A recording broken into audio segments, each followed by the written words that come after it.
Welcome, I'm so glad you're here.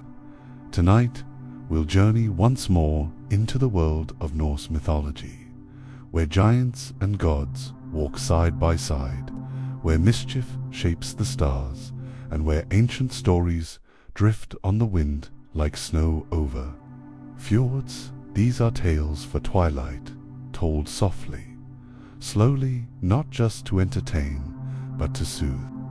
In this collection, you'll hear 6 stories, each drawn from the deep well of Norse legend, each told in a gentle voice, perfect for sleep, relaxation, or simply letting your mind wander far from the noise of the day.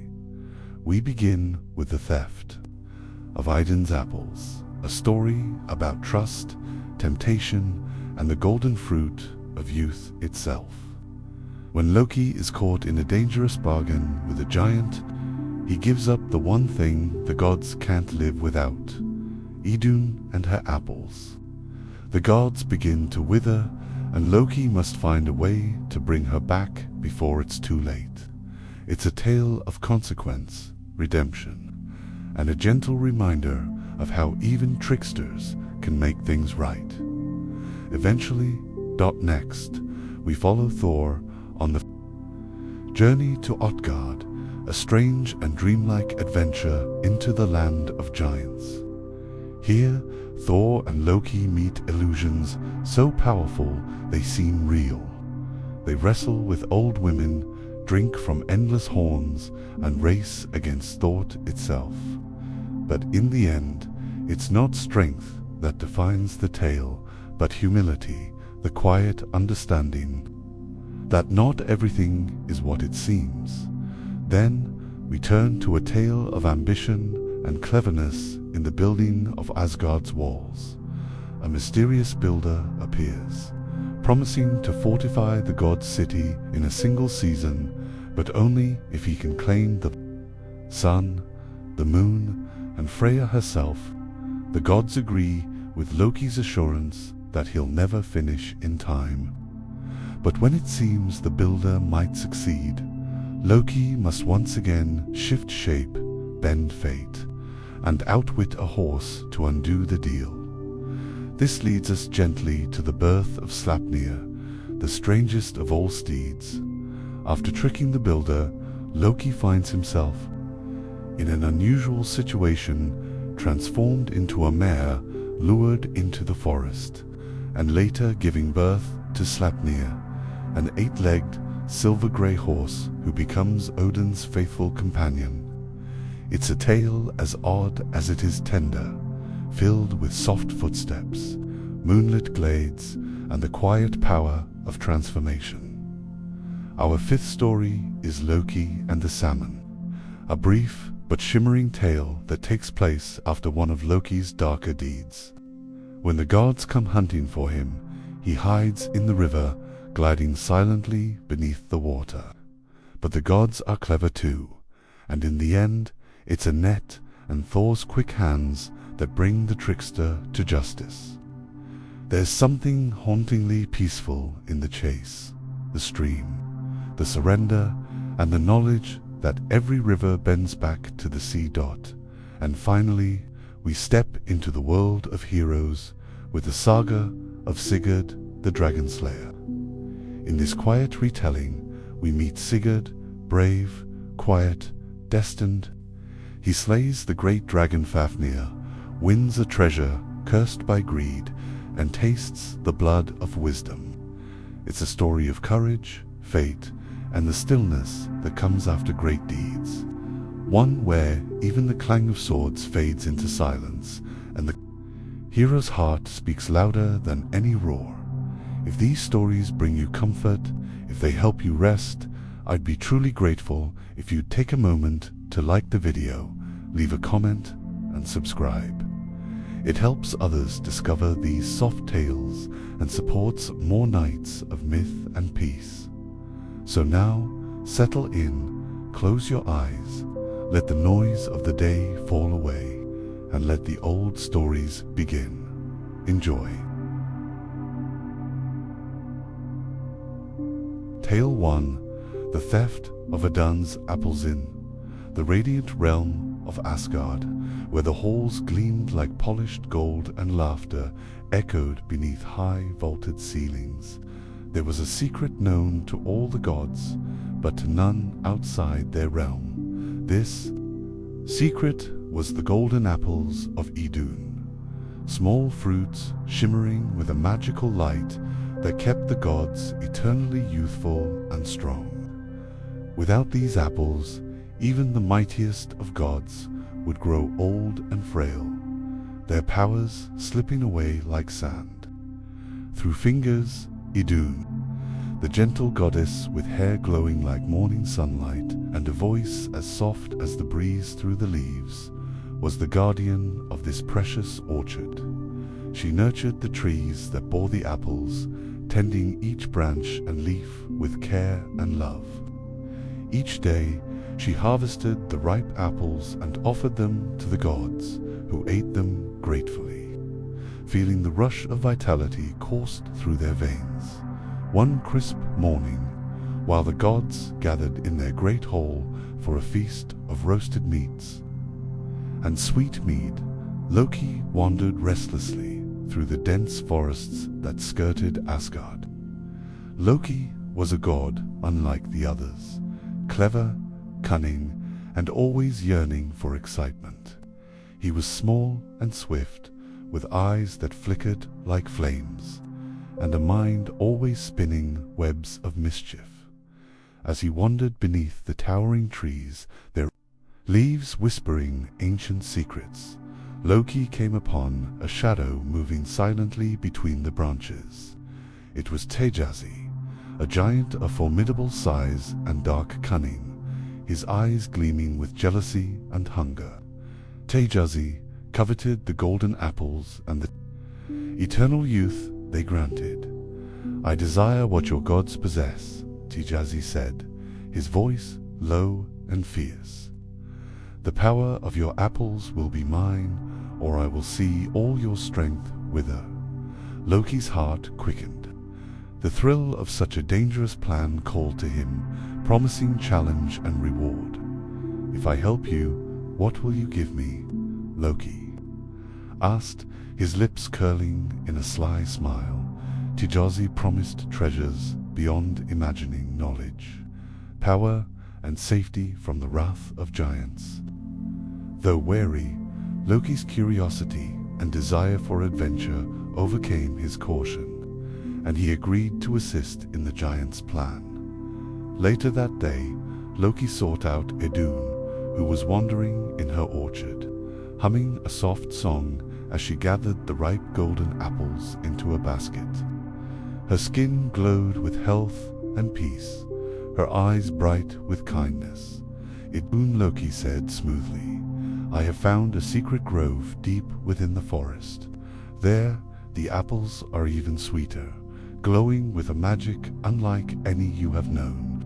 You must come with me and see them for yourself." Idun hesitated. She trusted Loki, but something in the air felt strange. Still, her curiosity was strong, and the thought of more apples to nurture made her willing. She tucked her basket carefully at her side and followed Loki into the shadowed woods. As they ventured deeper, the sunlight faded beneath thick branches, and the air grew cool and sharp. Suddenly, the sky darkened, and with a mighty beat of wings, a great eagle swooped down. It was Tejazi in disguise, his feathers black as night and his eyes burning with fury. Before Idun could react, the eagle seized her in powerful talons and soared upward, the basket of golden apples spilling its precious contents to the forest floor below. Lok, I could only watch, his heart pounding with fear and regret, when news of Idun's disappearance spread through Asgard. The halls grew heavy with dread. The gods felt the first pangs of age, strength fading, skin wrinkling, and laughter turning to sighs. Thor's mighty hammer felt heavier in his grasp, and Odin's keen eye dimmed with worry. "We cannot live without her. Thor thundered, slamming his fist upon the great oak table. We must bring her back, or all is lost. The gods searched the 9 worlds, sending scouts to every corner, but none could match the speed and power of the great eagle. All hope seemed lost until Odin fixed his gaze upon Loki. "You have brought this doom upon us," Odin said gravely, "and now you must make it right. Find Idun and return her to Asgard." Loki bowed his head, swallowing his pride. Transforming into a sleek falcon, he took to the skies, racing over snow-capped mountains and dense dark forests. The wind screamed past his wings, and the scent of magic filled the air, guiding him toward Jotunheim, the land of giants. After a long and perilous flight, Loki reached the fortress of Tejazi.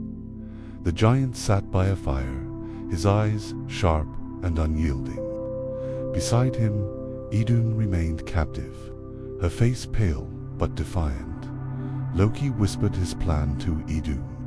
"Hold tightly to me," he urged, "and I will carry you safely back to Asgard." Idun nodded, gripping his feathers as tightly as she could.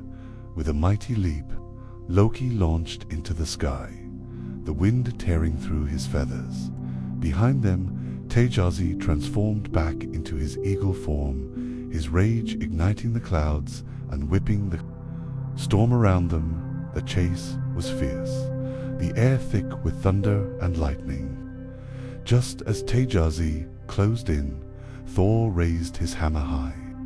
With a deafening roar, Mjolnir struck the giant's wings, breaking them into shards of ice and shadow. Tejazi tumbled from the sky, defeated, and Loki and Idun soared safely into the welcoming light of Asgard. The gods rejoiced, and Idun's golden apples were once again brought forth, shining brighter than ever. One by one, the gods ate and felt their strength and youth return. The curse of aging lifted. Even Loki, the trickster who had caused the trouble, smiled quietly, knowing that sometimes mischief must serve a greater good. From that day forward, the tale of the theft and rescue of Idun's apples was told to all who would listen, a story of trust and betrayal, bravery and cunning, and the precious power hidden in a single golden fruit.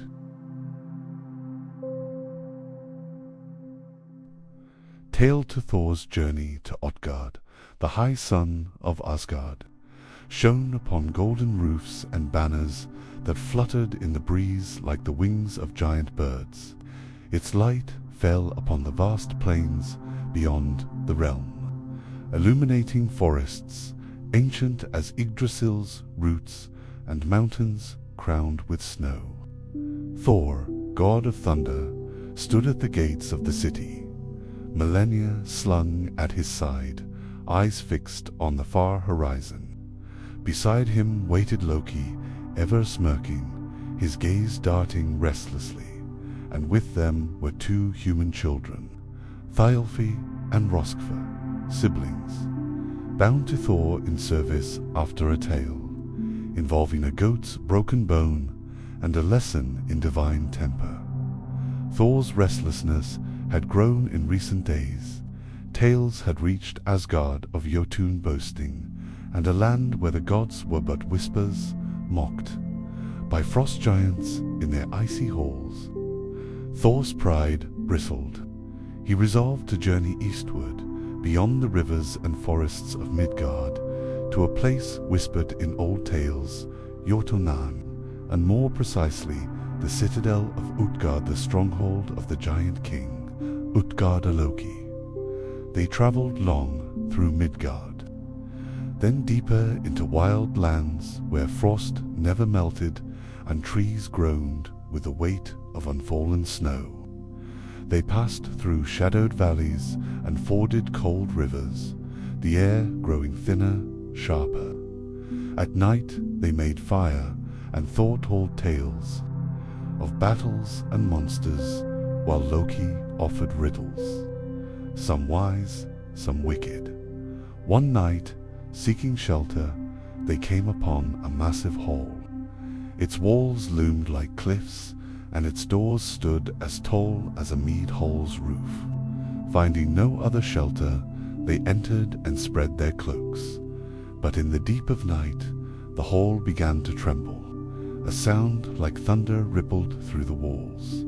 Thor, startled, leaped to his feet. The sound repeated no thunder, this but snoring. They explored and found, lying nearby, a giant of such size that the hole had merely been his glove. His breath came in gusts, shaking trees.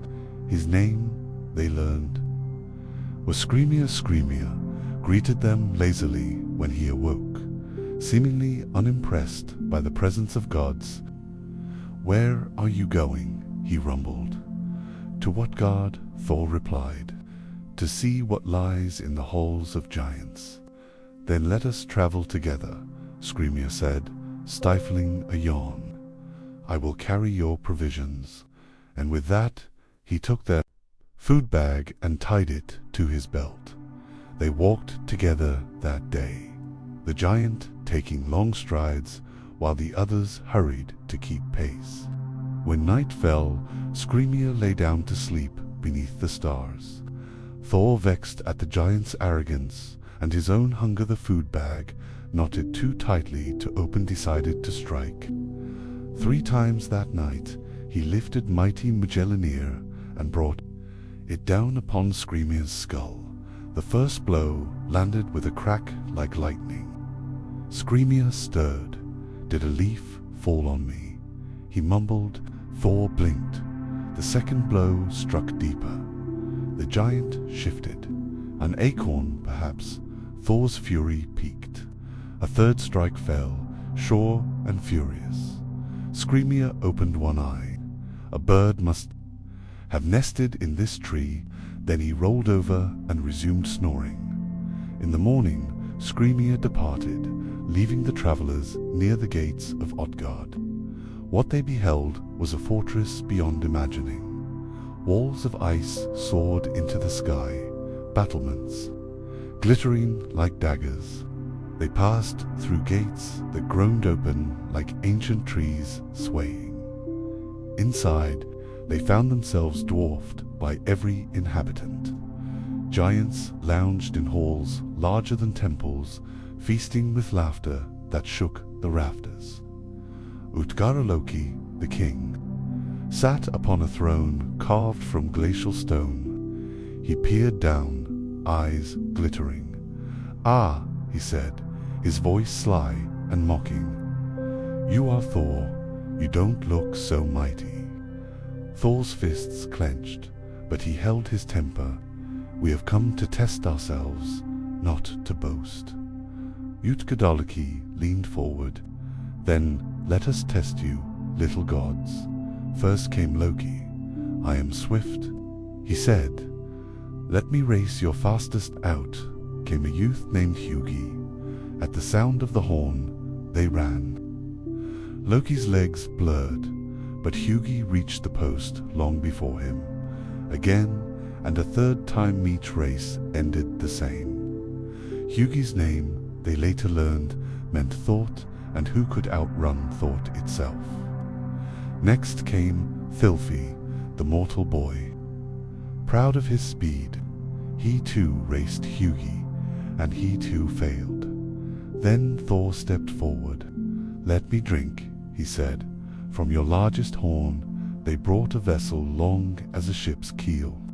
Thor drank deep once, twice, thrice, and though the level lowered, it did not empty.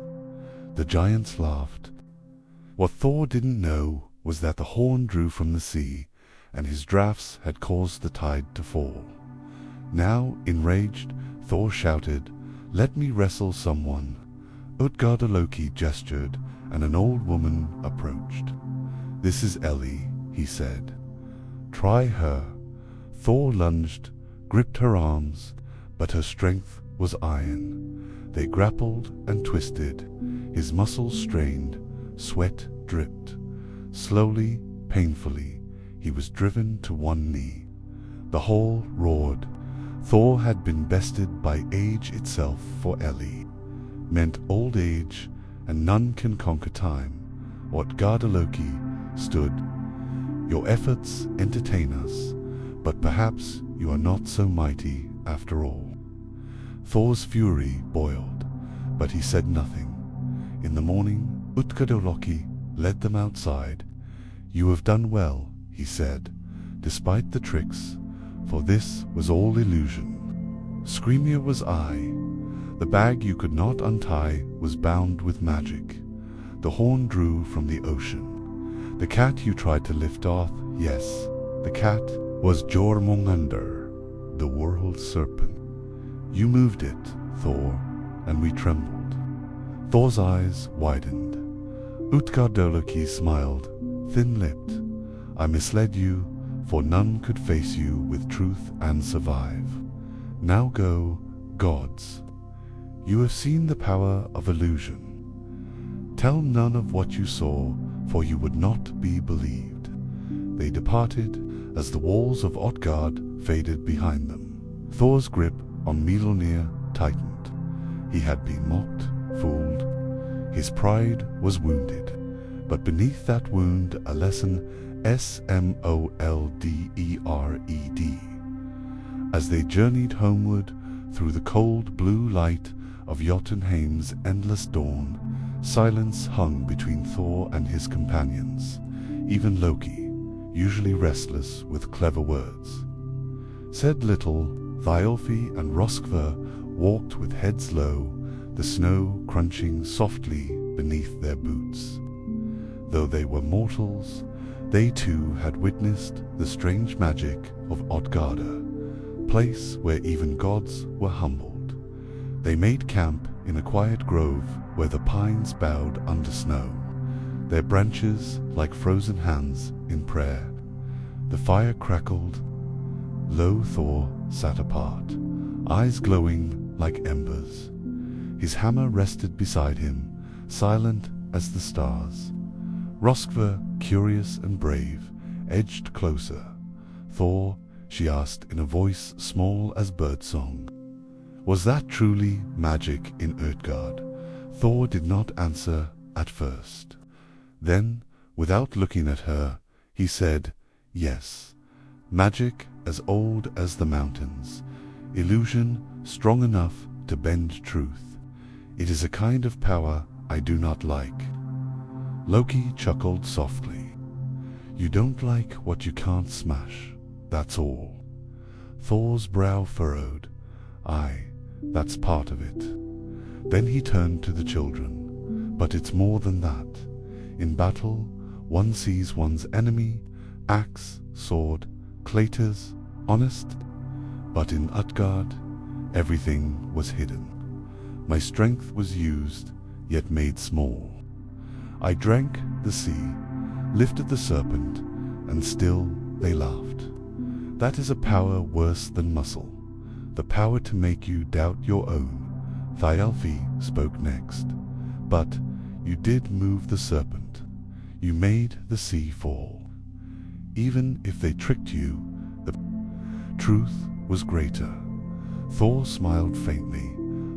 Boy, you see well. The fire crackled on. Loki lay back against a tree, arms folded behind his head. Illusions are like riddles, he murmured. They can be undone if you know where to look. But Utgardaloki wove riddles into the world itself. He showed us that even gods can be small. And yet, Thor said, voice firm, we walked away. They fell into sleep beneath furs and cloaks, stars spinning overhead. In dreams, Röskva saw the serpent again great and coiled, shifting beneath the oceans and Thor's shadow looming above it. She did not wake afraid, but awed. The days passed as they returned toward Midgard, leaving the frostbitten lands behind. forests grew greener, the winds kinder. Spring was waking, slow but certain. On a gentle hill they paused, and Thor turned to look back eastward.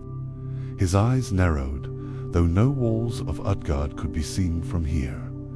"Lok, I noticed. You still think of them." Thor grunted. "I think of what they fear." Loki raised a brow. "You?" Thor did not answer with words. Instead, he held out his hand, and Mjolnir leapt into it with a whisper of thunder. He raised the hammer skyward, and for a moment the clouds parted as if recognizing their master.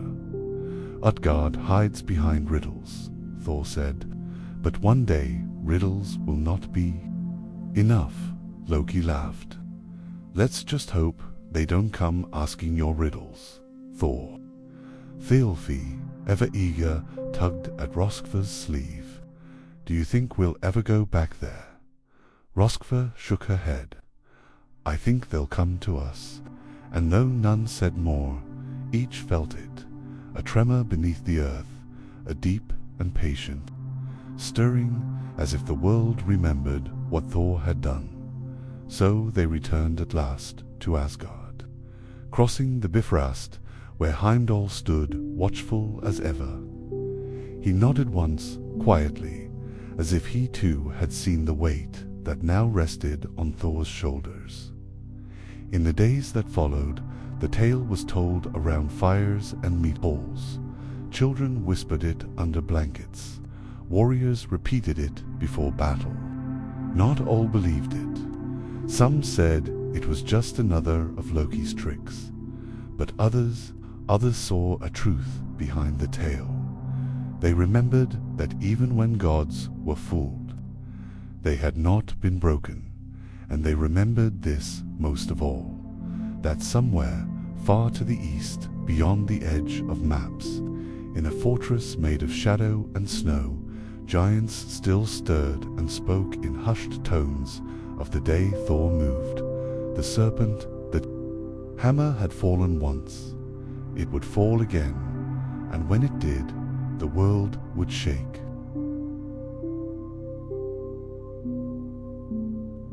Tale 3. The building of Asgard's walls in the beginning. Before the gods had settled in their shining home, the realms lay scattered and wild. The 9 worlds spun in the vastness, each with its own wonders and dangers, but none yet the safe. Grand place that the gods longed for, Asgard was but a dream, then a fortress to guard the divine and hold the order of the cosmos against the endless chaos that threatened to spill from the yawning void. Odin, All-Father, stood atop the highest peak of the world, his one eye gleaming with wisdom and foresight. Beside him were his sons, mighty Thor and cunning Loki, and the other Aesir gods, all gathered with a shared purpose. The frost giants and chaotic forces of Jotunheim stirred beyond the horizon, ever watching, ever waiting. If the gods were to endure, they needed a sanctuary as strong as the heavens themselves. Thus, the great plan was forged, a mighty wall, impenetrable and vast, to encircle the home of the gods. It would be the rampart that held back the darkness, the boundary between order and chaos. But such a wall was no simple task. It would require the strength of the mountains and the cunning of the gods. The gods sent forth messengers into the wilds, seeking builders skilled beyond any craft known in the realms. None but the giants could raise stones so colossal, shape earth so enduring. And so it was that a mysterious giant appeared at the gates of Asgard, a builder unlike any other, towering as tall as the trees of Yggdrasil and broad as the rivers of Midgard. He carried the power of the mountain in his arms and the patience of the ages in his gaze. The giant spoke in a voice deep as thunder. I offer my strength to build your walls, but such a task is no small gift. What will you give in return?" Odin, wise and measured, looked upon the giant and said, "If you complete the wall before the third dawn, all the reward you ask shall be yours." The gods conferred and agreed. They promised the giant the beautiful Freya, goddess of love, and war as his bride if he could succeed. The giant's eyes gleamed with ambition and desire, and so he set to work. Day after day, the giant labored. With hands that could move mountains, he dragged stones and fashioned walls that soared higher than the clouds, wider than the rivers. The gods watched, hearts beating with hope and fear. If the giant finished in time, their home would be secure. Their foes kept at bay, but Loki, ever restless and mischievous, grew uneasy. There was something too perfect in the giant's work to smooth in his progress. The giant never tired, never wavered, as if aided by unseen forces. One night, under the shimmer of the stars, Loki slipped away and followed the giant to a dark cave where a massive stallion waited. This horse was no ordinary beast, but a creature of magic and might, strong enough to pull the giant's great stones with a single step. The giant's secret was revealed. He was not alone in his task. Loki knew the gods could not allow such power to secure the wall, lest they lose Freya. Forever, he returned to Asgard, mind racing with a plan to thwart the giant's success. As the third dawn approached, the wall was nearly completely. A small gap remained, a last stretch to seal their fortress from the endless wilds. The gods held their breath, watching the giant harness his stallion for a final mighty effort. Lok took his chance. He transformed himself into a beautiful mare, sleek and swift, and slipped quietly near the stallion. With a soft call, he lured the horse away, galloping through the twilight and shadows, pulling the giant's powerful steed further and further from the worksite. The giant, furious and helpless, watched his strength falter. The final stones remained, unplaced as the first light of dawn broke across the sky. The gods, victorious but shaken, gathered at the wall. The giant's plan was undone, but his rage was fierce and terrible. Odin raised his spear and spoke in a voice like the storm itself. "Your cunning has failed, and your bargain is broken. Yet your strength will shape this world forever." The giant's form twisted with rage, but before he could strike, Thor thundered forward, Mjolnir blazing with lightning. With one mighty blow, the hammer shattered the giant's skull, and the remnants fled into shadow. But the wall stood, a testament to their struggle and the cunning that saved them. Though the giant had been defeated, the gods knew their fortress was not invincible. The gap in the watermark of trickery and sacrificery reminded them that even the mightiest must guard against the unexpected.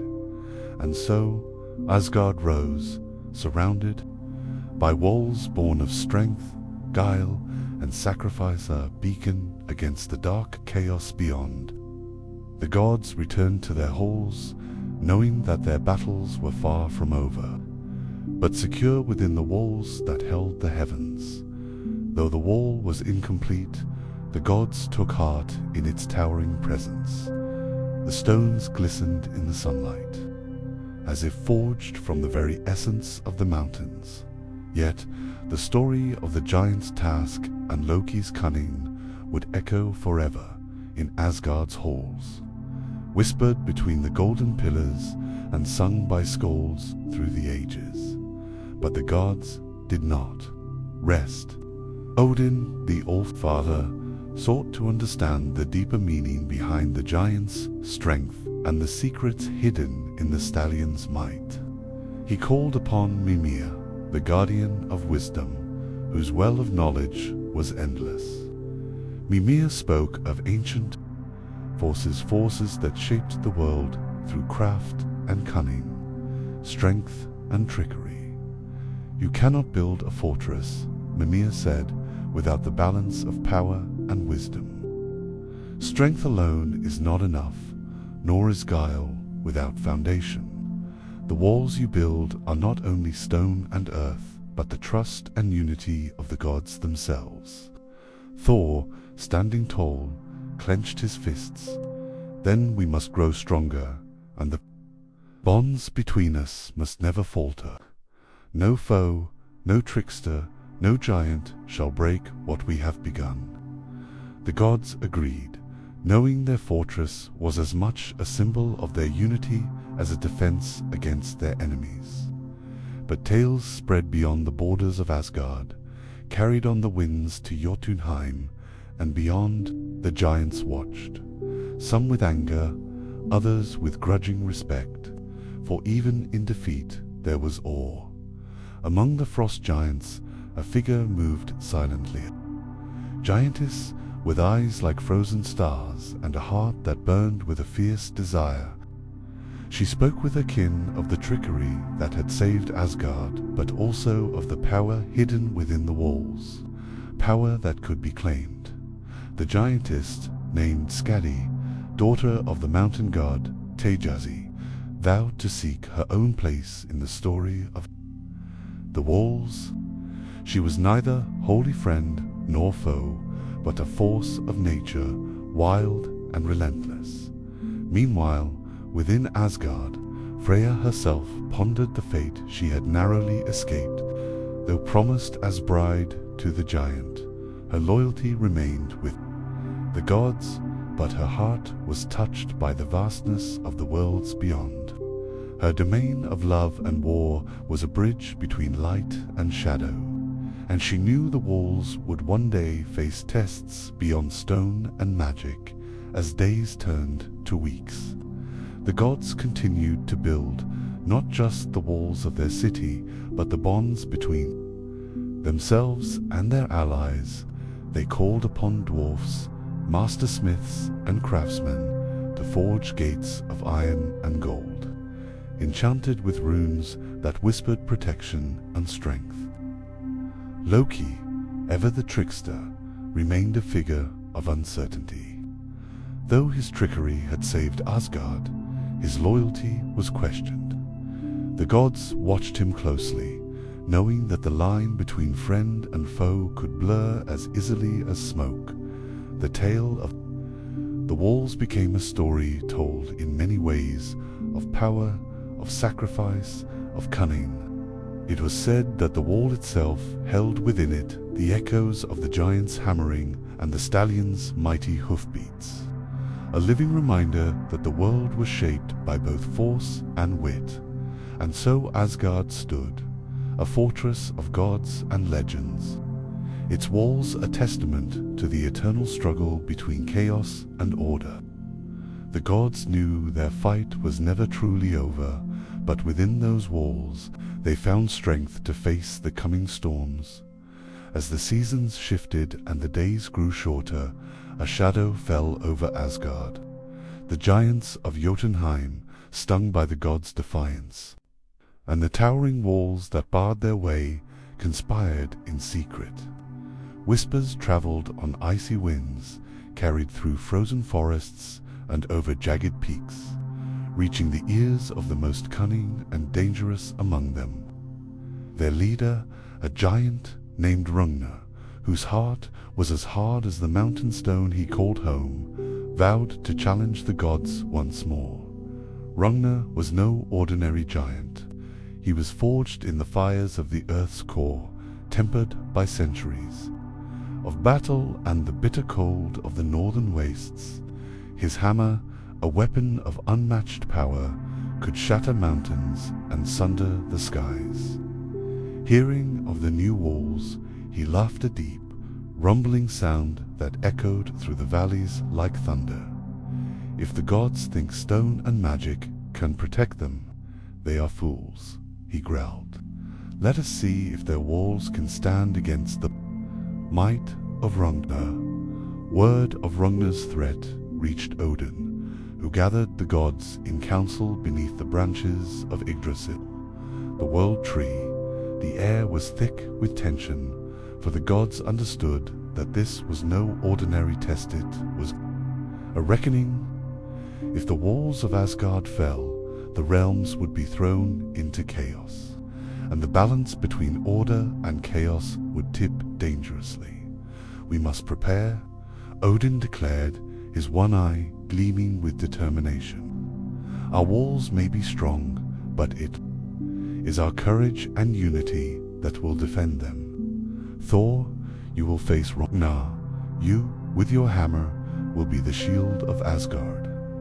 Thor's eyes burned with fierce resolve. I will not let the giants trample what we have built. Let Ragnar come. I will meet him on the battlefield and show him the true power of Mjolnir. Loki, standing in the shadows, smiled slyly. Perhaps there is another way, he said, his voice weaving through the tension like a serpent's hiss. Not all battles are won by strength alone. Sometimes cunning and deception are the greatest weapons. Odin regarded Loki with a mixture of suspicion and reluctant respect. Very well, we will need all the wisdom and trickery we can muster. The gods began their preparations. Dwarfs were summoned once more to craft weapons and armor imbued with powerful enchantments. Freya offered her blessings of courage and protection, while Heimdall, the vigilant guardian of the Bifrost, sharpened his senses, ready to sound the alarm at the first sign of attack. Meanwhile, Ragnar gathered his forces in the cold depths of Jotunheim. Giants of all shapes and sizes assembled, their voices rising in a fierce chorus of defiance and rage. Their massive war hammers and clubs gleamed in the dim light, ready to break stone and bone alike. The day of confrontation dawned grey and heavy. Clouds hung low, and the wind howled like a beast unleashed. Thor stood at the gate of Asgard, clenched in his hand, muscles coiled like a storm about to break. The walls behind him shimmered with ancient runes, glowing faintly with protective magic. Ragnar approached, his footsteps shaking the earth. As he neared, the air crackled with tension. The two giants of power regarded each other, the silence between them thick with impending violence. With a roar that split the skies, Ragnar raised his hammer and charged. Thor met him head-on, hammer against hammer, a clash of titans that sent shockwaves through the realms. Stones crumbled, trees snapped, and the very air trembled. The battle raged fiercely, each blow threatening to bring ruin. Thor's strength was unmatched, but Ragnar's raw power and size were daunting. As the fight dragged on, Thor realized that sheer force alone might not win the day. In a moment of clarity, Loki slipped between the combatants, whispering words of distraction and confusion. With a clever trick, he lured Ragnar's attention away, allowing Thor to land a decisive blow. The giant staggered, his hammer slipping from his grasp. But even as victory seemed near, Ragnar bellowed a curse, summoning a tempest of wind and ice that threatened to tear Asgard apart. The gods rallied, their combined strength reinforcing the walls and repelling the storm. At last, Ragnar fell, defeated but defiant. The walls of Asgard stood strong, a monument not only to stone and magic, but to the unity and courage of gods, who would not be broken in the quiet after the storm. Odin spoke solemnly. Today, we have proven that no enemy can tear down what is built on trust and strength combined.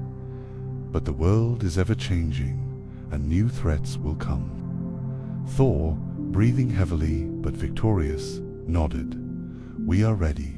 Let the walls stand as a reminder Rosegard endures, no matter the storm. Thus, the saga of the walls continued, a living tale of resilience, cunning, and the eternal battle between the forces that shaped the cosmos. And beneath those towering stones, the hearts of the gods beat strong, ready for whatever the future might hold. In the days that followed Ragnar's defeat, the gods returned to their daily lives, yet the shadow of conflict lingered. Though the walls of Asgard had held firm, the tension between realms simmered like a hidden flame beneath the snow. The giants, though beaten, did not forget. Their envy of the gods' realm and their endless hunger for power festered like a wound refusing to heal. Thor, though celebrated as the champion of Asgard, found little rest. His thoughts often wandered back to the moment when strength alone had nearly failed him, when the cunning of Loki had tipped the scales. The god of thunder, proud and fierce, struggled with the humility that came with realizing that not all battles could be won with brute force.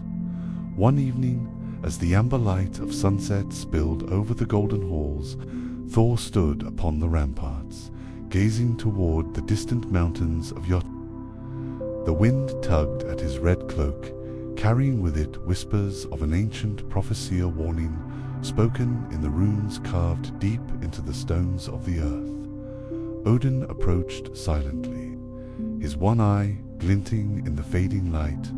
You think deeply, son of earth and sky, he said. The walls are strong, but the true strength lies in the hearts of those who defend them. Thor nodded, his grip tightening on Mjolnir. The giants will come again.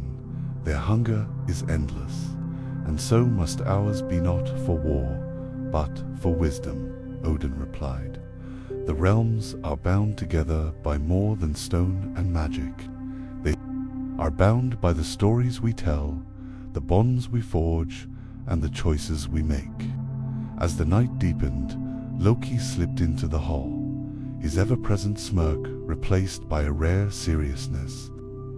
There are whispers among the giants, he said, of darker forces gathering beyond the horizon, ancient enemies long thought dormant. The gods listened, the weight of the future pressing down like a storm cloud ready to burst. The walls of Asgard, magnificent and towering, were but a beginning, first line of defense in a world where chaos and order danced an endless dance in the heart of the forge. The dwarfs worked tirelessly, crafting new weapons and armor, each piece imbued with enchantments to withstand the darkest magics. The clang of hammer on anvil sang through the halls like a battle hymn, a promise of strength and resilience. Among the mortal realms, Thialfi and Roskva trained under the watchful eyes of the gods, learning the ways of courage and loyalty. Their hearts, once filled with fear and doubt, now beat with the rhythm of heroes, destined for deeds yet unspoken. The story of the walls had become legend, a tale told around fires and in mead halls, reminding all who heard it that the mightiest fortresses could fall if the spirit within was weak. And so the gods stood vigilant, guardians of a fragile peace, ready to face whatever storms the fate of the worlds might bring. Through the endless cycles of time, the walls of Asgard remained a testament not only to the hands that built them, but to the eternal fire that burns within the gods. An unyielding flame against the darkness. The seasons turned, and the golden halls of Asgard bore witness to countless tales of valor and cunning. The gods, ever watchful, kept their vigil upon the ramparts, eyes sharp for the first sign of encroaching shadow. Yet the peace was fragile, like a thin sheet of ice over a restless sea, promising strength but hiding turmoil beneath. One dawn, a messenger arrived, breathless and wide-eyed, bearing news from the distant realms. "A new threat stirs," he proclaimed. "In the frozen reaches beyond Jotunheim, where the ice never melts and the sun barely touches the land, a power older than even the oldest giants awakens. The frost spirits whisper of a storm that will shake the very foundations of Yggdrasil." Gods gathered in the great hall, the air thick with concern. Odin rose, his voice steady and resolute. "We have built these walls not merely to keep enemies out, but to protect the delicate balance of all worlds. If this ancient force rises, it will test all that we hold dear." Thor's eyes burned with determination. "Then we shall meet it as we have met all foes, with strength, honor, and unyielding will." Loki, ever the trickster, smiled wryly, and with a little mischief, perhaps sometimes the sharpest blade is the one hidden in shadows.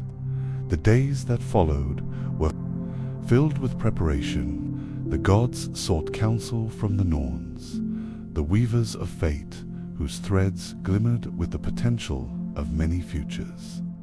They spoke of choices yet to be made, and paths yet to be taken, of sacrifices and triumphs intertwined like the roots of the great world tree dot in the forge of the dwarfs. New weapons were crafted, blades that sang with frost's bite, shields that could hold the coldest winds at bay. Each was a symbol of resolve, a promise that Asgard would stand against any darkness beyond the walls. The mortal heroes trained harder, their spirits hardened like steel tempered in fire.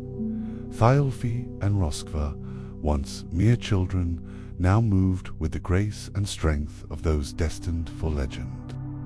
They listened to the stories of the gods and found courage not just in might, but in wisdom and loyalty. As the long nights of winter crept closer, the air grew heavy with anticipation. The stars themselves seemed to hold their breath, waiting for the inevitable clash between light and shadow.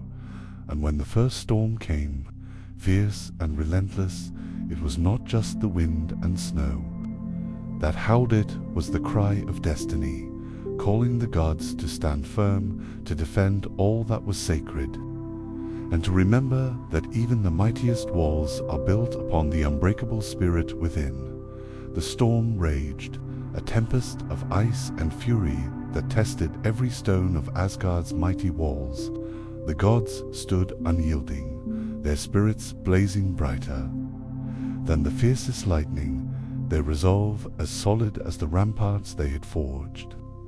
Thor swung Mjolnir with thunderous might, scattering the frost spirits back into the shadows from whence they came. Odin's all-seeing eye pierced through the blizzard, guiding his kin with wisdom old as time itself.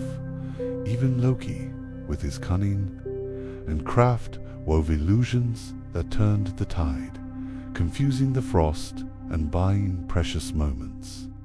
The walls of Asgard did not merely hold back the storm, they became a beacon of hope, a symbol that no darkness, no matter how ancient, could break the light forged by courage and unity. When dawn finally broke, the skies cleared, revealing a world reborn beneath a shining sun. The frost had receded, but its threat was not forgotten. The gods knew their vigilance must never waver, for the balance of worlds was a fragile dance wand.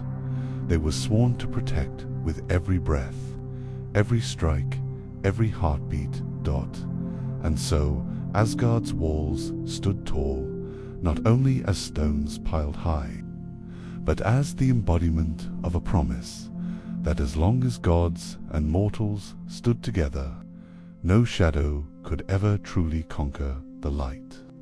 The builders' labor, the giants' bargain, and the gods' unbreakable will had forged a legacy eternal. Thus ends the tale of the building of Asgard's walls, a story of strength, sacrifice, and the eternal fight to hold back the darkness.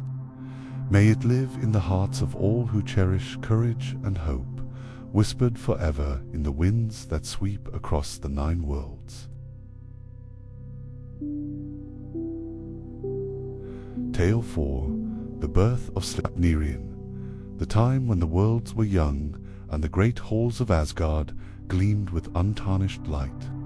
The gods lived in harmony, crafting the fate of all things. Among them, Odin, the All-Father, ruled with wisdom and unyielding will. His eye, scarred from sacrifice, watched over the realms, ever seeking knowledge and power to defend the order of the cosmos. Yet, even in such a divine haven, challenges brewed. The gods had long been threatened by the giants of Jotunheim, whose strength and cunning were as vast as the mountains they called home. To protect Asgard from these restless forces, the gods had resolved to build a mighty wall impenetrable. And grand it was during this time that a mysterious figure appeared at the gates, a builder whose strength rivaled that of the giants themselves. This builder offered to construct the wall within a single season on one condition: he would claim the sun, the moon, and the goddess Freya as payment if he succeeded. The gods, wary yet desperate, agreed to this grave bargain, setting strict rules that no aid would be given to the builder.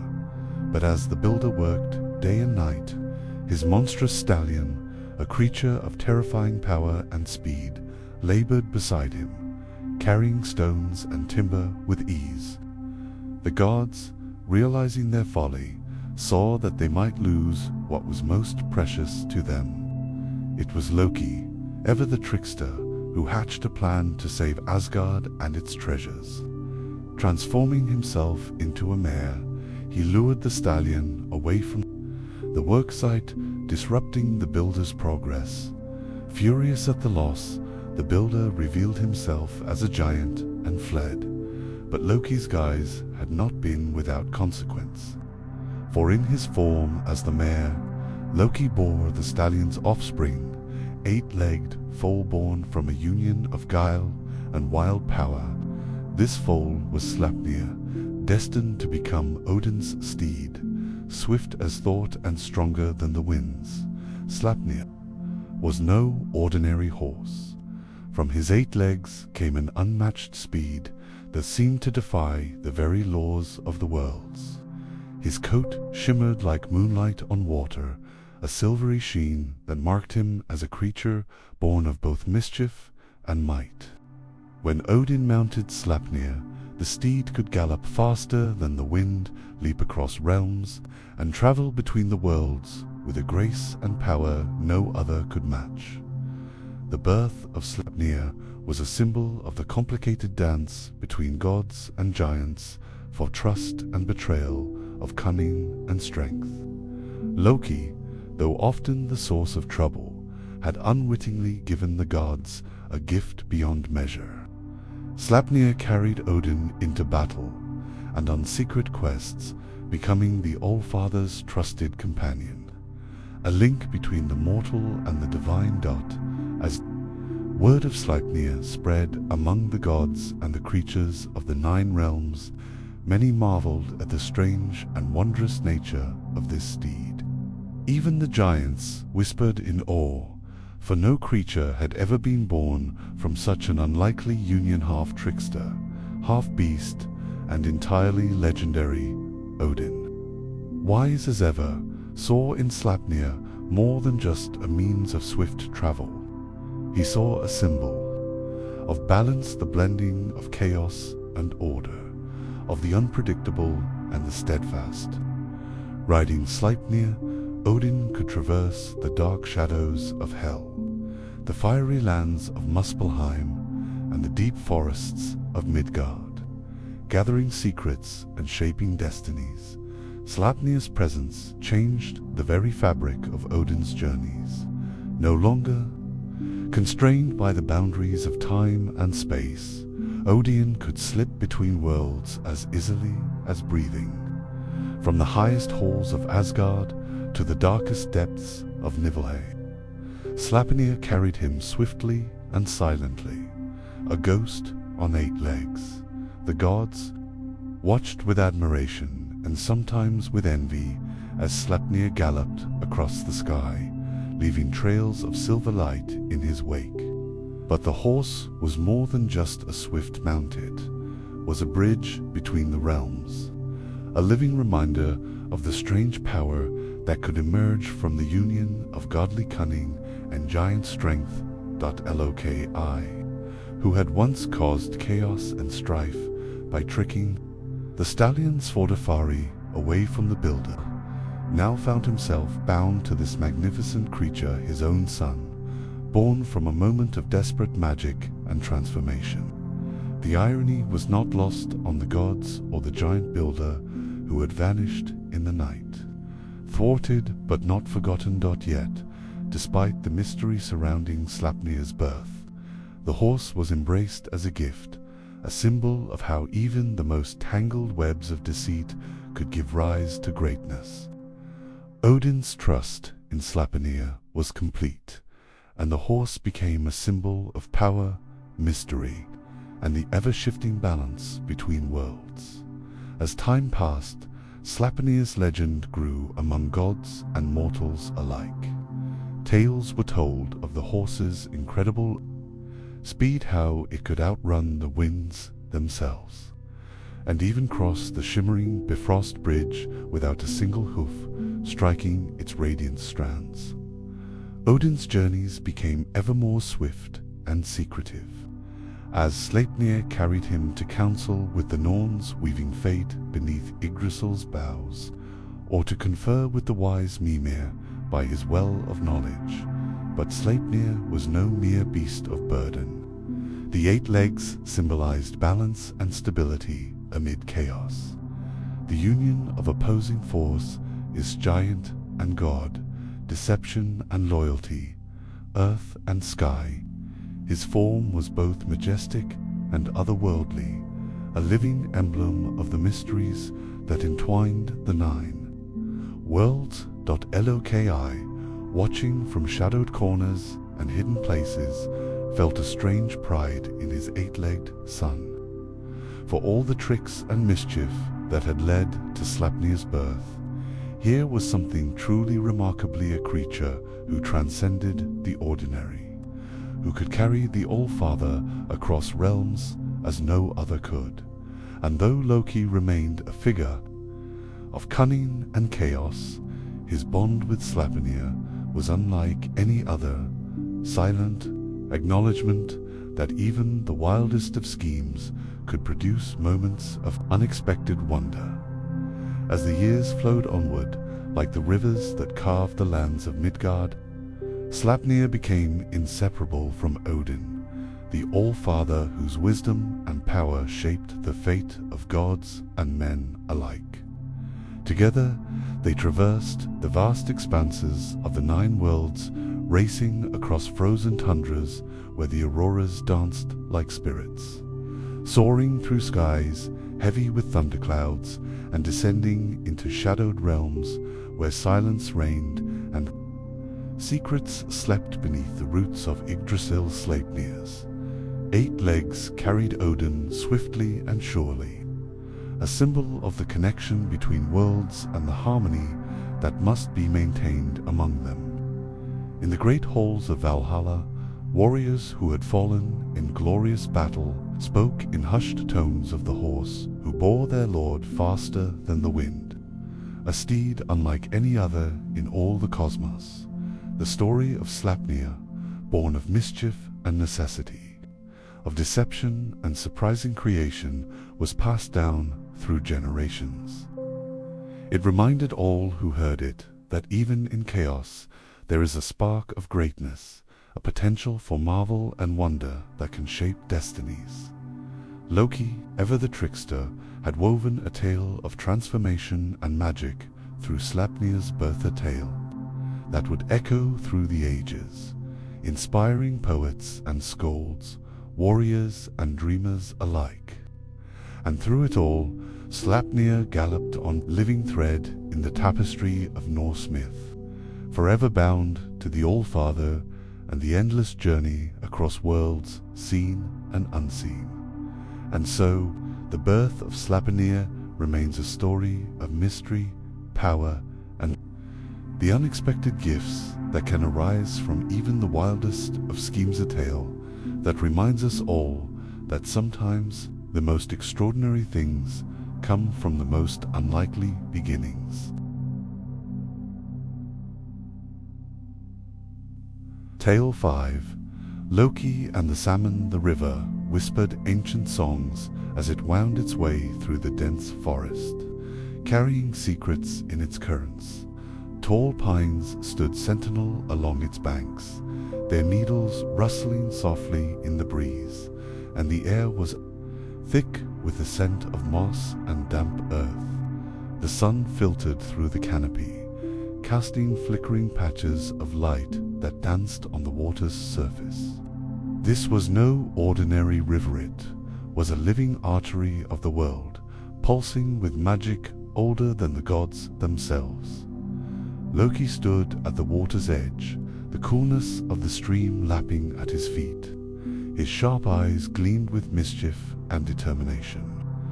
As he scanned the ripples, he knew the tales whispered among the halls of Asgard of a salmon that carried the wisdom of all ages within its silver scales. Whoever could catch it would gain insight beyond imagining, understanding the very threads that wove fate and time. Yet, such a prize was never easily taken. The salmon of wisdom was elusive, swift as the northern wind, slipping through water. Like liquid shadow, many had tried to snare it, but all had failed.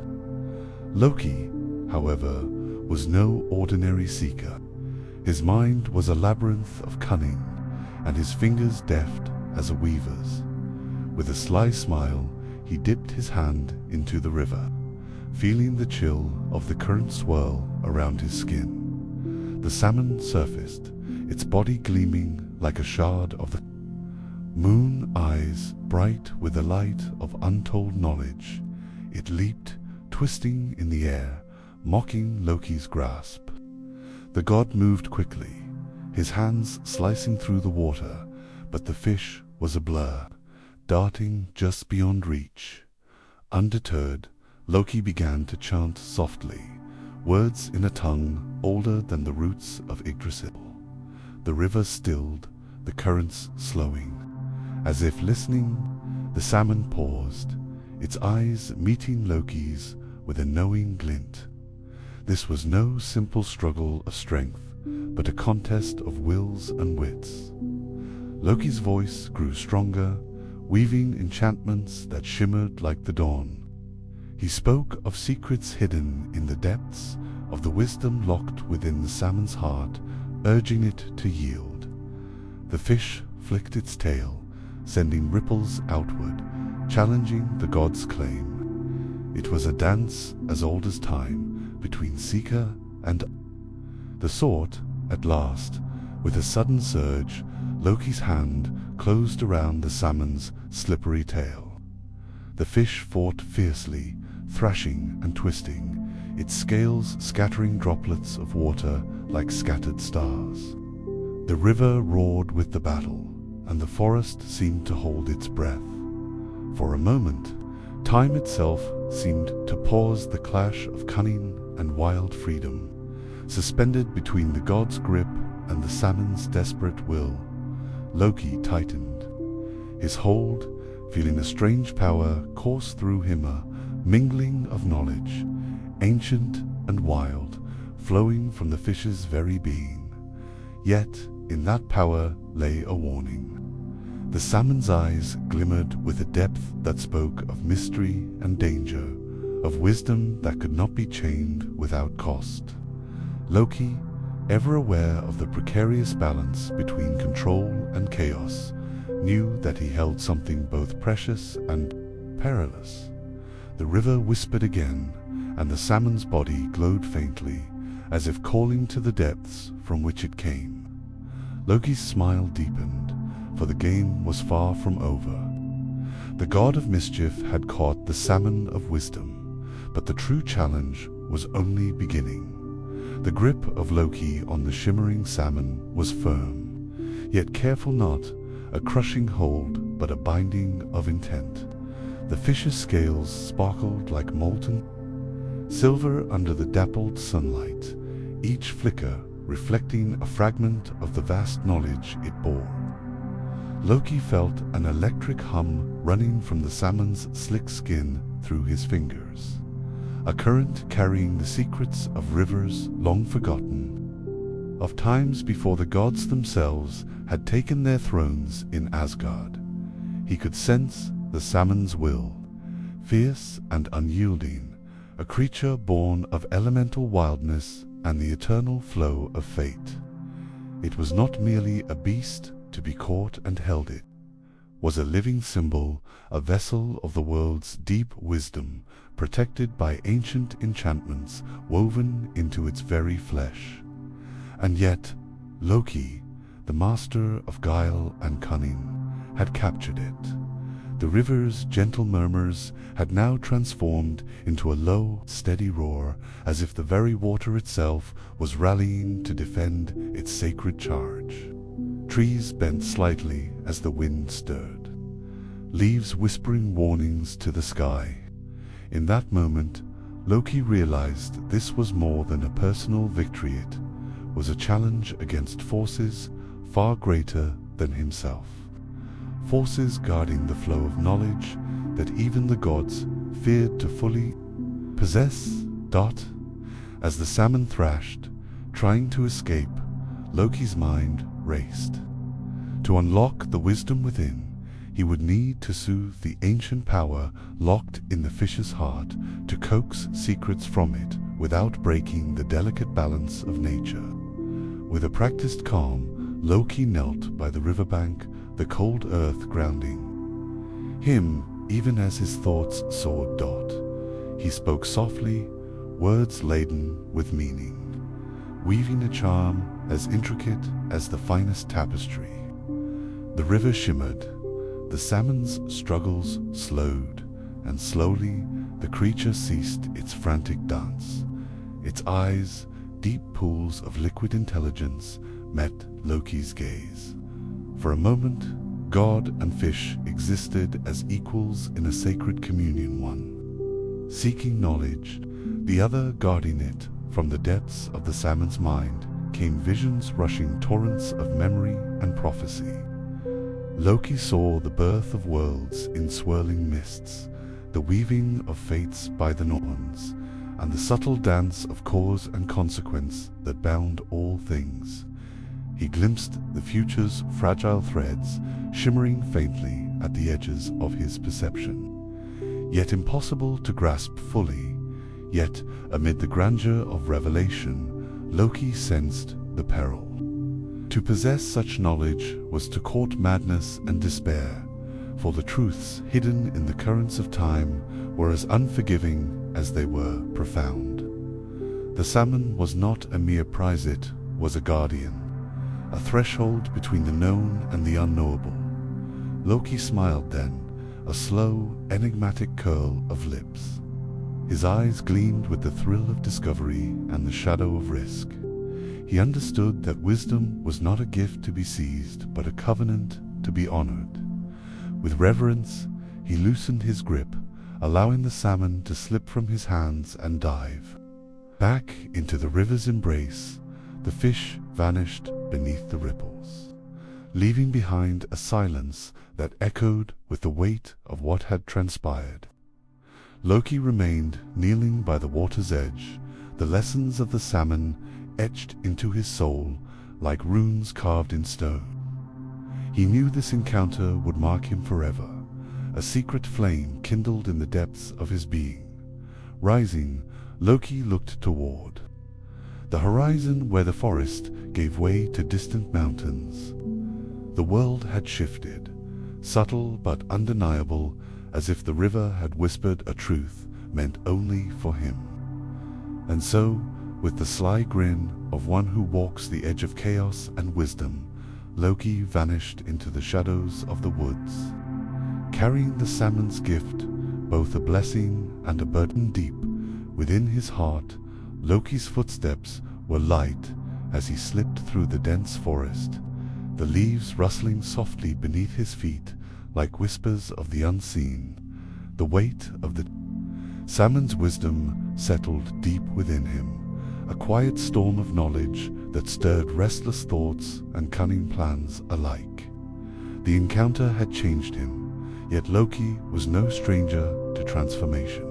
Indeed, it was his nature to shift like the wind, elusive and unpredictable dot, as he moved deeper into the woods. Shadows lengthened, and the air grew cool, tinged with the scent of moss and earth. The forest seemed alive, watching, waiting. Loki knew these woods held secrets older than the gods themselves, places where the veil between worlds thinned and magic pulsed in the very soil. He paused by an ancient oak, its gnarled roots like the fingers of time reaching deep into the earth. There, Loki closed his eyes and listened, not just to the forest's breath, but to the river's endless song carried within him, the salmon's. Visions flickered in his mind, fragments of fate interwoven with glimpses of power and peril. He understood that knowledge alone was a double-edged sword, capable of forging destinies or unraveling them in chaos. A sudden rustle nearby broke the silence. Loki's eyes snapped open, sharp and alert. From the underbrush emerged a figure cloaked in shimmering blue, skin glistening like the river's surface ram, the goddess of the sea and keeper of drowned souls.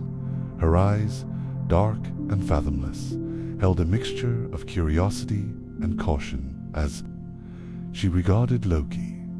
"You carry the river's secret," Ran said, voice as smooth and shifting as water itself. "But knowledge taken without balance invites the storm." Loki inclined his head, a sly smile playing on his lips. "I seek not to command the currents, but to understand their flow. Wisdom is a gift to those who can bear its weight." Ran's gaze softened, and with a gesture she beckoned him closer. "Then listen well, trickster. The salmon's truth is but a thread in a vast tapestry. To weave it wisely, you must honor the tides of fate and the price that must be paid." Loki nodded, recognizing the gravity behind her words. Together, they stood by the riverbank, where water met earth in eternal embrace. Ran began to weave a tale, her voice rising and falling like the waves, recounting ancient myths of gods and mortals who sought knowledge too greedily and suffered for it. She spoke of balance, of respect for the mysteries that lay beyond mortal ken. As her story wove around him, Loki felt the salmon's wisdom settle into a steadier rhythm within his soul, a reminder that power was never free, and every secret had its guardian. The encounter was a turning point, a crossroads where cunning met caution. When Ran's tale ended, she slipped silently back into the forest's embrace, leaving Loki alone with the river's murmurs and the weight of newfound understanding. The god of mischief smiled once more, a glint of both mischief and wisdom lighting his eyes. With the salmon's secret still alive within him, Loki set forth once again, ready to walk the fine line between light and shadow, knowledge and chaos, forever changed by the river's gift and the wisdom it bore. The dawn crept slowly over the horizon, spilling pale gold across the forest floor, and Loki moved with the dawn's quiet grace. The river beside him glistened like a silver ribbon, weaving through the trees, its waters murmuring secrets in a language only the keenest could hear. The salmon's vision lingered in his mind like a distant echo, a puzzle piece in a game only he could play. As he wandered, Loki's thoughts turned inward, unraveling the threads of prophecy and cunning that the salmon had woven into his mind.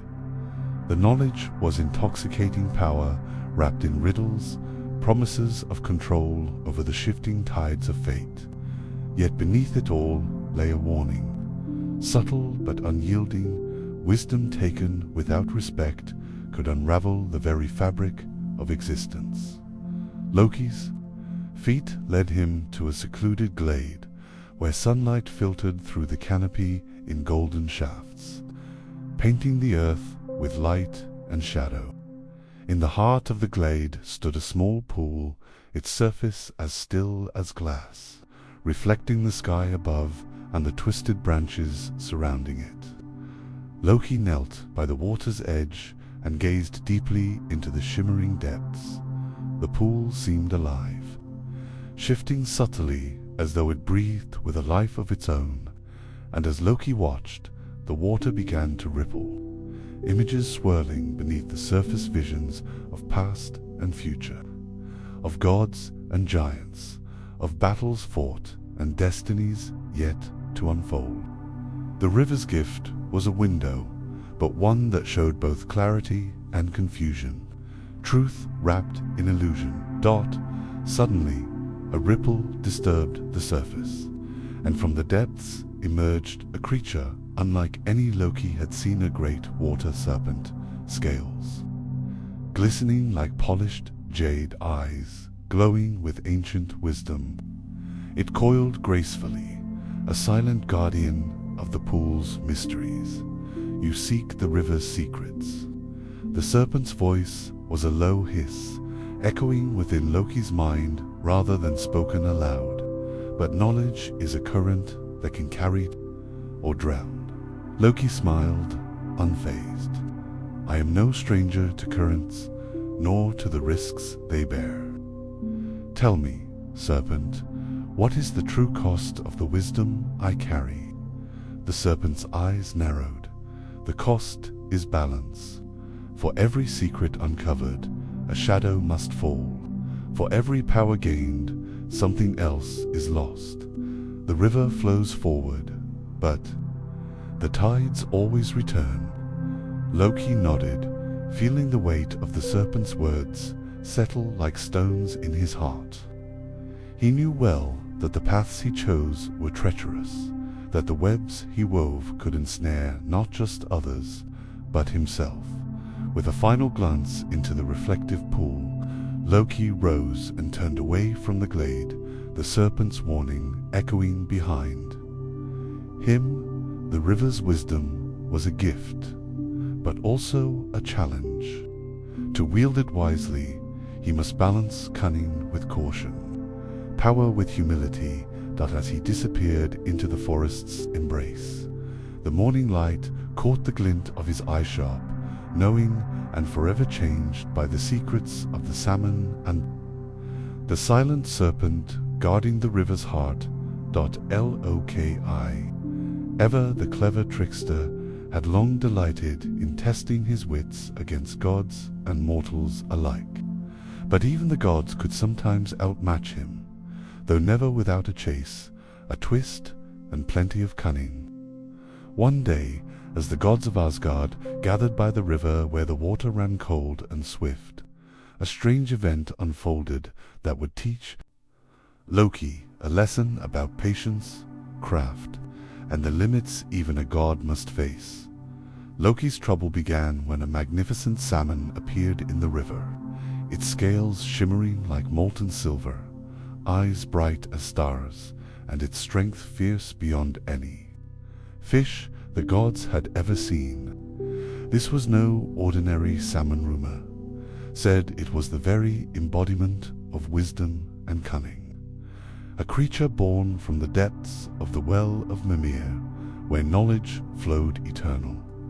The gods watched in awe, but Loki saw a challenge. With a mischievous glint in his eye, Loki decided he must catch the salmon, not only to prove his own cleverness, but to taste the power of its wisdom. He fashioned a net from strands of enchanted silk, light and nearly invisible, and set to work. But the salmon was swift, darting through currents and leaping over rocks with a grace that mocked every attempt to trap it. For days, Loki pursued the salmon, leaping from stone to stone, casting nets and traps, and changing forms to gain an advantage. At one moment he became a falcon, soaring above the river to spot the fish's hiding places. At another, he took the shape of an otter, sleek and silent in the water. Yet the salmon always eluded him, slipping through fingers and weaving through underwater caves no net could reach. The gods watched the chase with a mixture of amusement and concern. Thor, hammer in hand, chuckled deeply, calling Loki's antics the folly of the ever-restless one. But Loki was undeterred. Each failure only sharpened his resolve, and each clever new trick revealed more of the salmon's cunning. Finally, Loki's patience wore thin, and he devised a new plan. He would use a magical lure baited with the sweetest honey from the trees of Asgard, infused with the breath of the giantesses and the whispers of the elves. The lure shone like a jewel in the water, drawing the salmon closer and closer, and just as the salmon bit, Loki sprang his trap, capturing the legendary fish in his net. But even caught, the salmon's wisdom was no easy prize. It spoke to Loki, voice bubbling like the river, warning that true knowledge could not be seized by force or trickery. Freedom is the river's gift, it said. Wisdom flows where it wills, not where hands grasp. Loki, ever quick, considered the salmon's words, and, in a moment rare for the god of mischief, he chose to release the fish back to the currents. The salmon disappeared beneath the waves, leaving Loki to ponder the deeper meaning of the chase. As the silver salmon vanished into the depths of the river, Loki stood on the bank, watching the ripples fade into calm water. The chase had tested every ounce of his cunning and patience, but it had also taught him a rare lesson, that some things, even for a god, could not be forced or captured by trickery alone. Thor approached, his booming laughter echoing through the valley. Well, Loki, it seems even you cannot outwit the river's wisdom, he said, slapping his companion on the back. Perhaps some battles are not worth fighting. Loki smirked, his eyes still gleaming with mischief, but now tempered with respect. The river flows as it will, brother, he replied, and sometimes the greatest trick is knowing when to let go. The gods returned to Asgard. The tale of Loki's chase whispered among them like the currents of the river itself, an enduring story of the pursuit of knowledge, the humility to accept its limits, and the wild spirit that forever drives the god of mischief onward. And so the salmon swam on, its scales glinting like stars beneath the surface, a symbol of wisdom that could never truly be caught, only sought. The days that followed were filled with a fragile happiness, a fleeting peace between two souls bound by fate and fire. Sigurd and Brynhild rode together through verdant valleys and misty forests, their hearts beating with the promise of what could be a future forged in trust and honor. Brynhild, fierce and wise beyond her years, shared tales of the gods and warriors, of battles waged in the heavens and sacrifices made in the name of fate. But the world of men is never simple, and the threads of destiny often weaves shadows alongside light. News of Sigurd's triumph over Fafnir and the treasure he claimed spread quickly, carried by travelers and whispered in the halls of kings. Among those who heard was Gunnar, a prince of the Burgundians, whose heart burned with both admiration and envy. Gunnar's sister Gudrun possessed a beauty and spirit that rivaled even the Valkyries, and Gunnar saw in Sigurd not only a hero but a rival, bound by friendship and loyalty. Sigurd swore to aid Gunnar in winning Gudrun's hand. Yet the gods, ever playful and often cruel, set a trap that would bind the fates of all involved in a tangled web of love, deception, and sorrow. To help Gunnar, Sigurd used a magic taught by Brynhild, a spell that would disguise him, allowing him to take Gunnar's form. Thus, Sigurd won Brynhild for Gunnar, and the bonds of love began to fray beneath the weight of hidden truths. Brynhild, awakening to the betrayal she felt as keenly as a blade's edge, was torn between her love for the man who had braved fire for her and the bond she had made with Gunnar. Her heart became a battlefield, fierce with pride and pain. In her fury and despair, she vowed vengeance on all who had deceived her, even as the gods watched with cold amusement from their thrones. Meanwhile, the cursed treasure weighed heavily on all who touched it, sowing discord and mistrust. The golden ring, whose magic twisted hearts and fate alike, passed from hand to hand, its curse growing darker with every betrayal. It was a symbol of glory and doom, a beacon drawing warriors into a dance of destiny that none could escape. As the saga unfolded, Sigurd's fate grew inexorably entwined with the tragic tale of love and loss that would echo through the ages. The halls of the Burgundians would soon be stained with blood, and the songs of the dragon slayer would be sung not only for his mighty deeds, but for the sorrow that followed. In the shadow of these events, Sigurd stood as a hero forged in fire, and fate, a man caught between gods and mortals, love and duty, glory and tragedy. His story was more than the tale of a dragon slaying. It was the epic of a soul who dared to challenge destiny itself. The tension in the Burgundian court grew. Like a gathering storm, thick with whispers and wary glances, Brynhild's wrath burned fiercely, a wildfire consuming her trust and kindness. She confronted Gunnar and Sigurd, demanding the truth with eyes like sharpened steel. The web of deception unraveled, revealing the cruel trickery woven by men and gods alike. Brynhild's sorrow twisted into vengeance. She cursed Sigurd and Gunnar alike, declaring that no happiness would follow their deeds.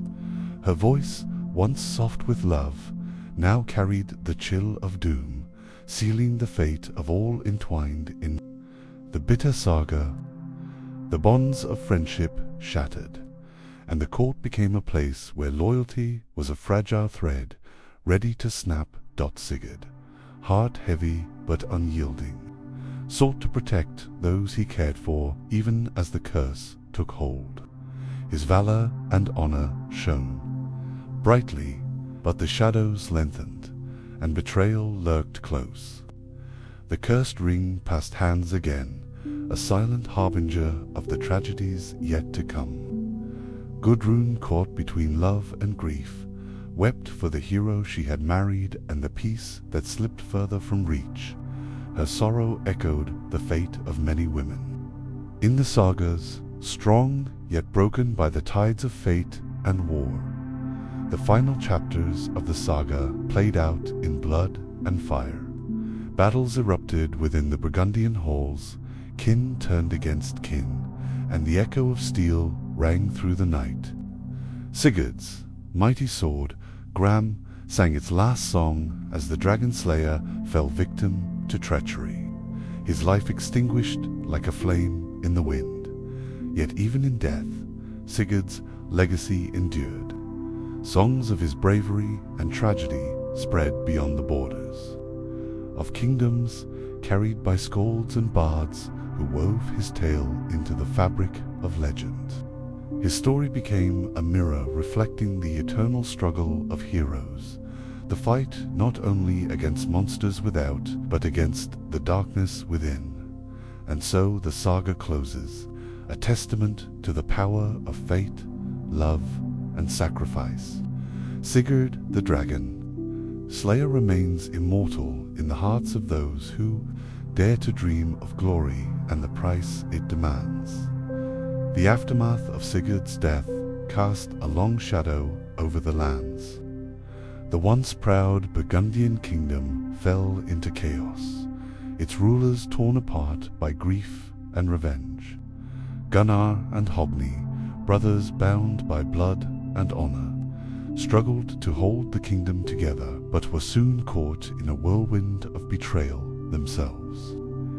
The curse that Brynhild placed seemed to reach beyond the grave, entangling all who had come near the cursed ring and the dragon's gold Gudrun. Left a widow, carried the heavy weight of sorrow and responsibility. Her heart was a battlefield, of love lost and duty fulfilled.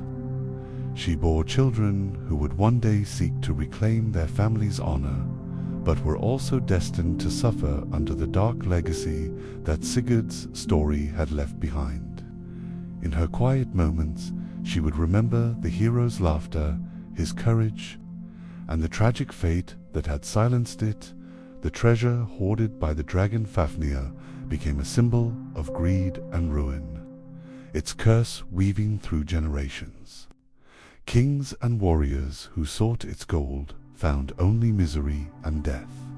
The saga of Sigurd, while one of heroic triumph, was also a somber reminder that the greatest battles are often fought within the heart and soul. Yet, amidst the sorrow, the memory of Sigurd's bravery inspired countless tales and songs. Bards traveled from village to village, recounting the deeds of the dragon slayer who had faced death itself and lived to tell the tale until fate decreed otherwise. His sword, Gram, was said to carry a spirit of its own, waiting for the next worthy hand to wield it against the forces of darkness. In time, the story of Sigurd the Dragon Slayer became more than legend. It became a foundation for the heroic ideals that would shape the mythic world. Courage in the face of fear, loyalty amidst treachery, and the pursuit of honor beyond life and death. These were the truths embedded in the heart of his saga, and so the saga concludes not with an end, but with a beginning, the eternal echo of a hero's journey, whispering through the ages, calling forth those who dare to face dragons both without and within. Tale 6. The Saga of Sigurd, the Dragon Slayer, in the age when gods walked among men and legends were born beneath the heavy shadows of towering mountains. There lived a hero whose name would echo through eternity. Sigurd, the Dragon Slayer. His tale began long before the dragon's fire, in the halls of noble kings and the whispering woods where fate spun its unyielding web. Sigurd was born to Sigmund, a mighty warrior blessed by Odin himself, yet his father's life was cruelly cut short in a fierce battle. Raised by the wise Regin, a blacksmith of great skill and subtle craft, Sigurd grew strong and keen of mind, his heart forged in the fires of vengeance and honor. Regin, who bore his own secret burdens, taught Sigurd the arts of war, the songs of the Skleds, and the power of ancient runes. Yet beneath the smith's careful guidance stirred a darker purpose, one woven tightly with the fate of a great treasure guarded by a dreadful beast. The treasure was no ordinary hoard, it was the gold of the gods, a cursed hoard once belonging to the trickster Loki, now fiercely guarded by Fafnir, a monstrous dragon whose breath scorched the earth and whose scales shone like molten iron. Once a proud prince, Fafnir's greed had transformed him into a creature of terror. Twisted by avarice and solitude in a remote, desolate mountain cave, with a heart both heavy and resolute, Sigurd pledged to slay this terrible foe and claim the treasure. His sword, Gram, was no ordinary blade.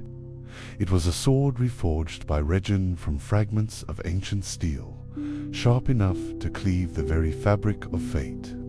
With it, Sigurd ventured forth, guided by the wisdom of the gods and the burning fire of destiny within his soul. The journey was perilous, strewn with riddles, enchantments, and the ghosts of those who had fallen before him. Sigurd crossed rivers that whispered secrets, forests where the trees bent low as if in warning, and climbed cliffs that scraped the skies. Along the way, he encountered the Valkyries, fierce and radiant maidens who watched over the balance of life and death. One among them, Brynhild, would come to play a role both tragic and profound in the saga that followed. Finally, beneath the shadow of the dragon's lair, Sigurd prepared himself for the battle that would decide his fate and that of all who would come after. The earth trembled, and the air grew thick with smoke as the beast stirred in its slumber. With a roar that echoed like thunder across the mountains, Fafnir awakened. Steel met scale in a clash of fire and fury. Sigurd moved with the swiftness of the wind, dodging torrents of flame and the crushing sweep of the dragon's tail. He struck deep, guided by a blend of mortal skill and divine favor. Blood flowed like rivers down the rocky slopes, and at last the mighty beast fell, its breath extinguished forever. But the story did not end with the dragon's death. From the blood of Fafnir, Sigurd drank deeply, and with it came the knowledge of all languages, the secret tongues of birds, beasts, and the earth itself. It was a gift both wondrous and burdensome, for it revealed truths hidden from men and gods alike.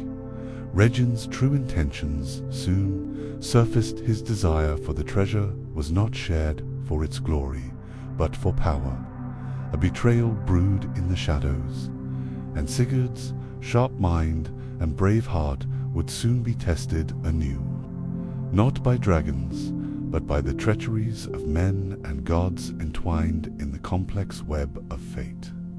The saga of Sigurd is one of courage, wisdom, love, and heartbreak.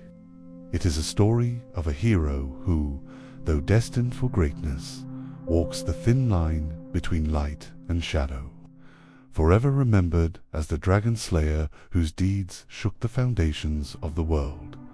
Under the wide canopy of twilight, Sigurd rested. Beside the smoldering remains of the dragon, the golden hoard glittering like a sea of stars scattered upon the rocky ground, his breath was steady, his eyes reflecting the flames that still flickered among the scorched stones. The swordgram, now heavy with the blood of Fafnir, lay by his side, a testament to a victory that would echo through the ages. Yet the treasure's gleam hid shadows darker than any dragon's lair.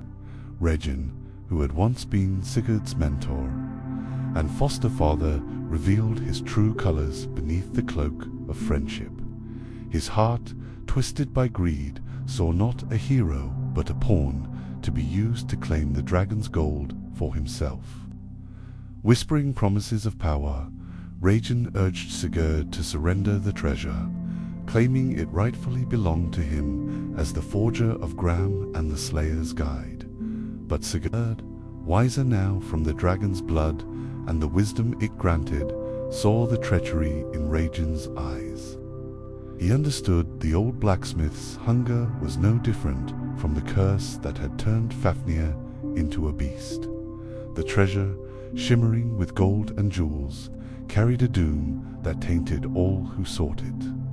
When Regin demanded the hoard, Sigurd struck swiftly and without hesitation, cutting down the man who had raised him. The betrayal was bitter but necessary, for in that moment Sigurd embraced the mantle of hero, choosing honor over blind loyalty. Alone now, with the hoard and the dragon's legacy, he faced a world that would soon test his courage beyond the sword. The treasure was not merely gold, it was a key to destinies intertwined and fates unspoken. Among the glittering hoard lay a ring cursed by ancient magic that whispered promises of power and doom to all who possessed it. Sigurd took the ring, feeling its cold weight like the chill of death itself, unaware that it would bind him to a chain of events that would reach beyond his lifetime. As he prepared to leave the mountain, Sigurd's ears caught a peculiar sound, melodious and yet strangely urgent. It was the voices of birds speaking in the secret tongue granted by Fafnir's blood. From the branches above, the birds revealed the dark truths of Regin's betrayal and warned Sigurd of the dangers ahead, including the treacheries woven into the fate of a woman named Brynhild. Brynhild, a Valkyrie once favored by Odin, had been cast down from her place among the chooser of the slain for defying the gods. Her heart, fierce and proud, was now bound by a magical sleep, surrounded by a ring of fire that no man had yet crossed. The birds told Sigurd that only a hero pure of heart and fearless in spirit could awaken her, and that their destinies were irrevocably entwined. Moved by the prophecy and the call of fate, Sigurd journeyed onward, carrying not just gold and sword, but a burning sense of purpose. His travels led him through lands wild and untamed where rivers sang of ancient battles, mountains breathed stories of forgotten gods, and the wind carried whispers of love and loss. When he reached the fiery circle encasing Brynhild's slumber, Sigurd did not falter. He rode through the flames on his mighty horse. Grani descended from Odin's own steed, Sleipnir. The fire yielded to his courage, and there, within the circle of flame, he found Brynhild, radiant even in sleep, a warrior untouched by time, awakening. Her was like the dawn breaking after the longest night. Their eyes met, and an unspoken bond forged in the fires of destiny blossomed between them. But even as love began to kindle, the shadow of fate loomed large, weaving a tapestry of joy and tragedy, loyalty and betrayal. Sigurd's journey, though crowned by the slaying of a dragon and the awakening of a Valkyrie, was only beginning. The road ahead would test the limits of his valor and the depths of his heart, as gods and men alike played their parts in the saga of the Dragon Slayer. And so, dear friend, as the stars twinkle softly above and the night whispers its quiet lullaby, we come to the end of these ancient stories, tales spun from the mists of time, where gods and giants walked the earth and heroes faced challenges. Beyond imagining, from Thor's mighty journey to the fortress of shadows, to the clever tricks of Loki and the golden apples that kept the gods young. From walls built by strength and wit, to the birth of Sleipnir, the swiftest horse ever known. From the sneaky salmon that nearly caught a god, to the fiery saga of Sigurd, who slayed the mighty dragon, each story holds a spark of magic, a lesson of courage, wit, and heart.